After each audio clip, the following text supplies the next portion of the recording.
Hai, selamat datang di Kaktus IDN. Dan di video kali ini gue bakalan lanjut bahas dari cerita seri Gensoki. Video ini adalah lanjutan dari video seri sebelumnya. Jadi buat kalian yang belum nonton video gue sebelumnya bisa nonton terlebih dahulu. Dan jika sudah, kita mulai saja videonya. 3, 2, 1.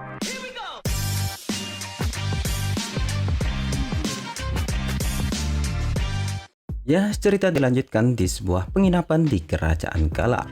Setelah malam yang melelahkan, Takahisa pun akhirnya terbangun dari tidurnya. Dan lalu dia dikagetkan dengan senyuman Julia yang berada di sampingnya. Melihat reaksi lucu Takahisa sambil memeluk Takahisa, Julia pun menggoda tentang kejadian semalam.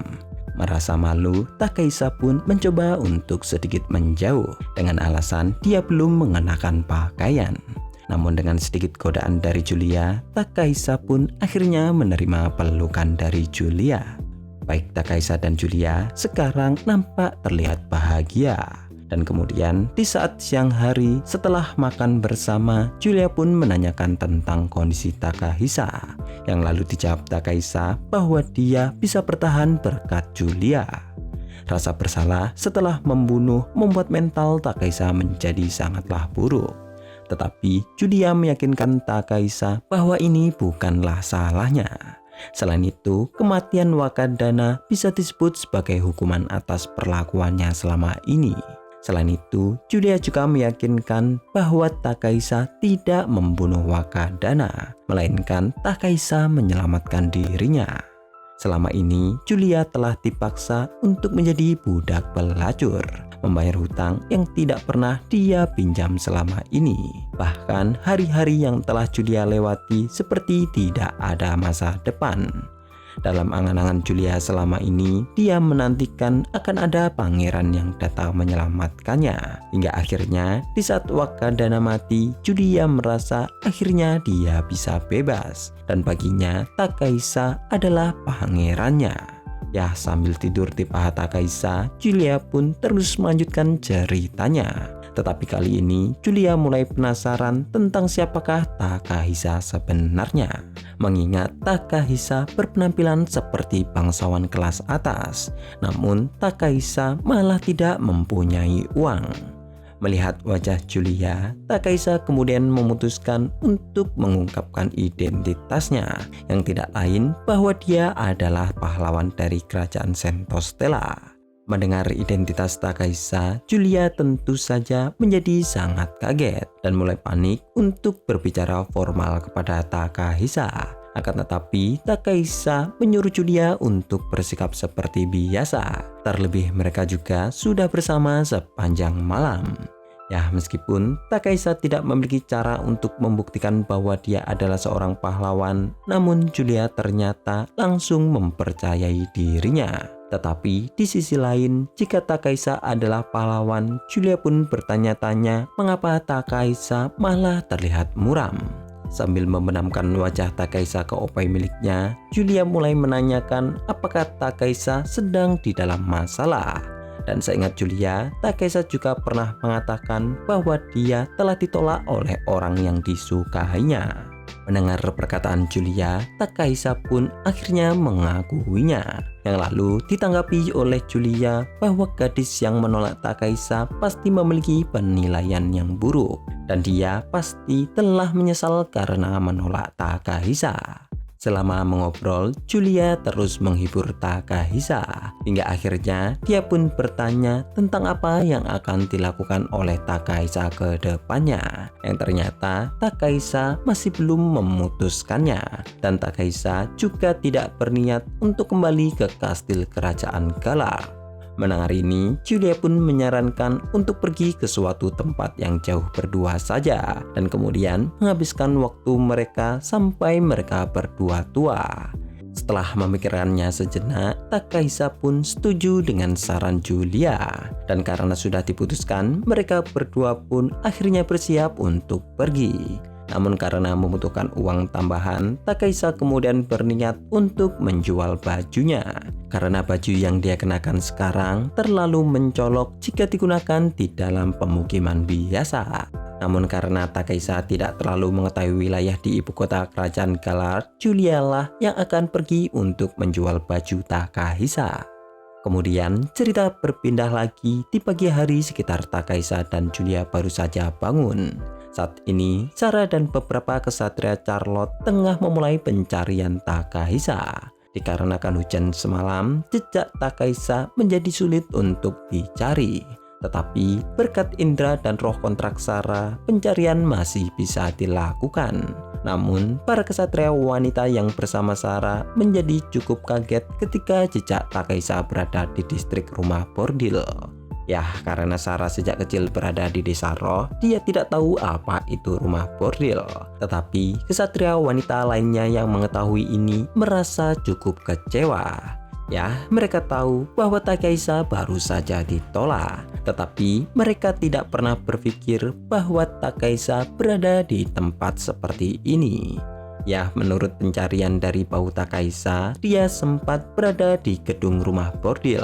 Tetapi mereka memutuskan untuk pergi ke gang samping rumah bordil terlebih dahulu. Dan hasilnya, Sarah menjadi cukup terkejut. Karena tidak hanya bersama wanita muda, tetapi Sarah juga merasakan adanya bau darah. Yang mana itu berarti ada sebuah pertikaian. Memikirkan ini, Sarah pun mulai memikirkan beberapa kemungkinan yang bisa terjadi. Tetapi tiba-tiba ada beberapa orang yang mendatangi mereka. Dan salah satunya tentu saja adalah Norman. Melihat adanya para kesatria wanita yang datang, Norman menatap mereka dengan tatapan tajam. Dan dia juga menggoda mereka tentang apakah mereka mungkin datang ke sini untuk mencari pekerjaan. Mendengar itu, Lois, pemimpin kesatria wanita, langsung menghunuskan pedangnya ke arah Norman dan kemudian mempertegas bahwa mereka ke sini untuk melakukan penyelidikan. Jadi Norman harus menjawab setiap pertanyaan mereka, atau Lois tidak akan memberikan belas kasihan kepada mereka. Mendengar itu, Norman hanya mengangkat bahunya dengan santai. Yang lalu dilanjutkan Lois bahwa mereka saat ini sedang mencari anak laki-laki berambut hitam dengan tinggi sekitar 170 cm. Tetapi hal itu dijawab Norman bahwa dia menjalankan perusahaan kelas atas, di mana kepercayaan pelanggan adalah hal yang paling penting. Jadi jika dia tidak mengetahui siapa yang melakukan penyelidikan, dia tidak akan membocorkan rahasia kliennya. Mendapati ini, mau tidak mau, Lois pun akhirnya mengatakan identitas mereka, bahwa mereka adalah kesatria yang menjaga kastil raja, dan mereka melakukan penyelidikan ini berdasarkan perintah raja. Mendengar itu, Norman pun berakting mau diajak bekerja sama, dan Norman mengatakan bahwa laki-laki dengan ciri-ciri itu memang sempat datang ke sini, tetapi mereka tidak tahu keberadaannya saat ini juga. Ya, Norman, meskipun dia menekan emosinya, namun Norman menanggapi dengan senyuman di wajahnya. Sementara Sarah lanjut bertanya apakah ada yang terluka atau mati di gang ini sebelumnya. Mendengar itu, Norman pun langsung terlihat kaget tentang bagaimana cara Sarah bisa mengetahuinya. Tetapi Norman menduga bahwa ini pasti karena seekor anjing yang dibawa oleh Sarah. Dan lalu Norman kemudian menjawab bahwa memang ada pertikaian dan korbannya adalah keponakannya sendiri. Dan Norman juga menanyakan apakah anak laki-laki itu juga terlibat dengan keponakannya. Yang lalu dijawab Lois bahwa mereka tidak tahu. Tetapi jika Norman menemukan anak laki-laki yang mereka sedang cari, Lois meminta Norman untuk memberitahu ke kantor penjaga terdekat. Dan kemudian setelah selesai menanyakan beberapa pertanyaan, mereka pun akhirnya pergi. Namun di saat meninggalkan rumah bordil, Sarah sempat mencium aroma samar darah yang tercampur dengan aroma Takahisa. Sementara Norman yang sudah masuk ke dalam gedung rumah bordil mengatakan bahwa rumor pahlawan yang hilang dari Nick nampaknya itu benar. Mempertimbangkan ada kesatria raja yang langsung melakukan penyelidikan. Jadi jika ternyata pahlawan itulah yang membunuh keponakannya, maka Norman harus menemukan pahlawan itu sebelum para kesatria kerajaan. Mendengar ini, salah satu anak buahnya kemudian mengatakan bahwa bukankah hal itu akan beresiko jika mereka menangkap pahlawan terlebih dahulu, karena mereka pasti akan ditemukan oleh para kesatria kerajaan. Terlebih, membunuh pahlawan bukankah sama saja dengan melawan kerajaan. Jadi kemudian dia menyarankan akankah lebih baik jika mereka menyerahkan pahlawan itu saja, dan mereka pasti juga akan mendapatkan imbalan yang besar. Mendengar itu, Norman pun langsung menjadi sangat marah. Dan kemudian dia mengatakan bahwa dia akan memberikan uang yang cukup besar untuk orang yang menemukan Takahisa. Dan untuk orang yang tidak mau melakukannya, dia tidak akan lagi melindungi orang itu di wilayahnya. Bagi Norman, dia tidak peduli apakah itu pahlawan atau raja, karena Norman hanya akan melakukan balas dendamnya. Sementara itu, di tempat lain, Julia baru saja berhasil menjual baju Takahisa. Dan dengan ini, Julia yakin bahwa mereka akan bisa segera melakukan perjalanan. Namun di saat Julia berjalan menuju ke tempat penginapan, dia tiba-tiba dibungkus oleh sebuah kain. Kemudian beberapa jam akhirnya telah berlalu. Karena Julia tidak kunjung kembali, Takahisa pun akhirnya mulai cemas. Ya, Julia memang mengenakan jubah untuk menutupi identitasnya. Namun meskipun begitu, Takahisa masih khawatir Julia akan tertangkap. Dan setelah mondar-mandir sekian lama di pintu penginapan, tiba-tiba ada sekelompok pria yang datang mendekati Takahisa. Dan mereka mengatakan apakah Takahisa saat ini sedang mencari Julia. Mendengar nama Julia disebutkan, Takahisa pun nampak menjadi kaget. Dan Takahisa kemudian menanyakan tentang siapakah mereka dan apa yang mereka telah lakukan kepada Julia. Yang lalu kemudian mereka jawab bahwa mereka adalah pemilik toko tempat Julia menjual pakaian dan mereka harus membawa Takahisa sekarang. Dan karena Takahisa saat ini takut terjadi sesuatu kepada Julia, meskipun marah, Takahisa pun akhirnya berjalan mengikuti kelompok pria itu. Sementara tak lama setelah Takahisa pergi, kelompok Sarah ternyata tiba di penginapan tempat Takahisa. Menurut penciuman roh kontrak Sarah, tidak salah lagi Takahisa menginap di sana. Namun karena Takahisa tidak ada di ruangannya, mereka mengira bahwa dia sedang keluar sebentar. Jadi mereka kemudian memutuskan untuk membagi kelompok, di mana Louis dan Sarah kembali ke kastil untuk melaporkan hal ini. Sementara kesatria wanita lainnya akan mencoba membujuk Takahisa di saat dia sudah kembali. Dan lalu di malam hari di dalam kastil, Louis dan Sarah akhirnya memberikan laporan bahwa mereka telah menemukan tempat Takahisa. Dan saat ini mereka hanya harus menunggu para kesatria yang sedang membujuk Takahisa. Mendengar kabar ini, Miharu, Aki, dan Masato kemudian berterima kasih kepada Sarah dan Louis. Nampaknya Miharu, Aki, dan Masato masih merasa bersalah atas kepergian Takahisa. Dan Satsuki yang melihat hal itu kemudian mengatakan bahwa mereka bertiga tidak bersalah, karena hal ini adalah murni kesalahan Takahisa sendiri. Selain itu, Takahisa selalu membuat orang merasa bersalah karena tindakannya. Dan jika mereka terus saja menuruti keinginan Takahisa seperti ini, Takahisa pasti akan melakukan hal yang sama di masa depan.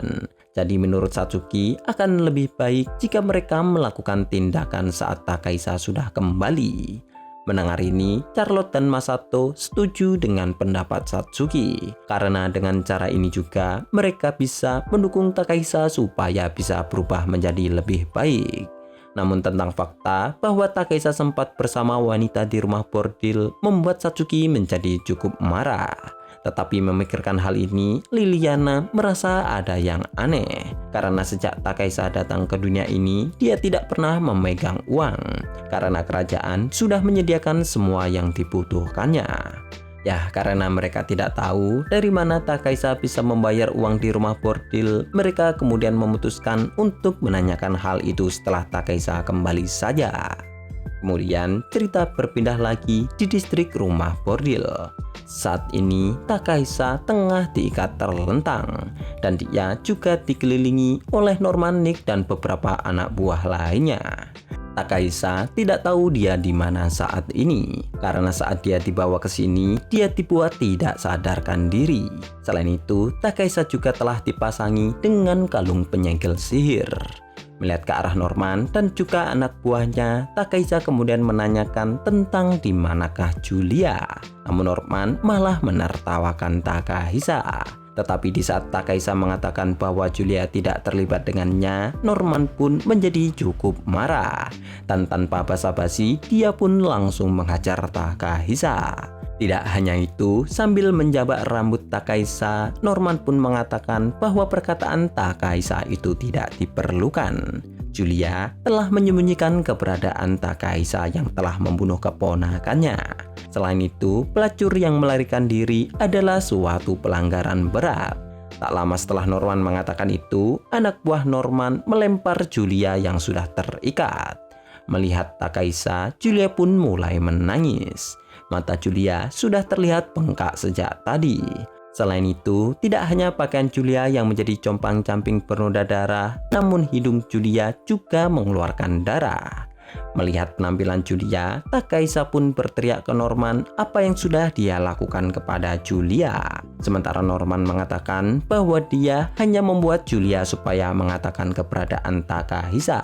Tetapi Norman mengatakan bahwa dia masih akan menyembunyikan Julia karena dia masih ingin menjualnya. Mendengar apa yang akan dilakukan oleh Norman, Takahisa pun berteriak marah. Dan Norman yang melihat itu langsung menendang wajah Takahisa hingga giginya patah dan Takahisa muntah darah. Selain itu, sambil menjabak Julia, Norman juga memperingati Julia untuk tidak berbicara tanpa izinnya, atau dia akan mencabut semua gigi Takahisa. Dan hal itu pasti tidak akan bisa disembuhkan oleh sihir penyembuh apapun. Mendengar itu, Julia pun menjadi gemetar sambil menangis. Sementara Takahisa bergumam untuk menghentikan semua ini. Namun Norman kemudian mempertegas bahwa dia adalah raja di tempat ini. Dan meskipun Takahisa adalah seorang pahlawan, dia saat ini tidak lebih dari serangga kotor baginya. Jadi Takahisa harus membungkuk dan memohon jika menginginkan sesuatu. Tetapi karena Takahisa tidak mau menuruti Norman, Norman pun langsung menginjak-injak kepala Takahisa. Hingga akhirnya darah Takahisa pun mulai mengucur di lantai. Tidak tahan melihat perlakuan Norman kepada Takahisa, Julia pun memohon dan berlutut untuk melepaskan Takahisa. Dan Julia juga berjanji akan menjadi budak dan mendapatkan banyak uang untuk Norman.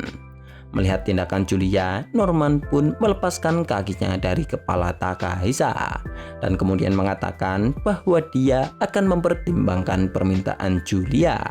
Tetapi untuk saat ini dia ingin mengobrol dengan Takahisa.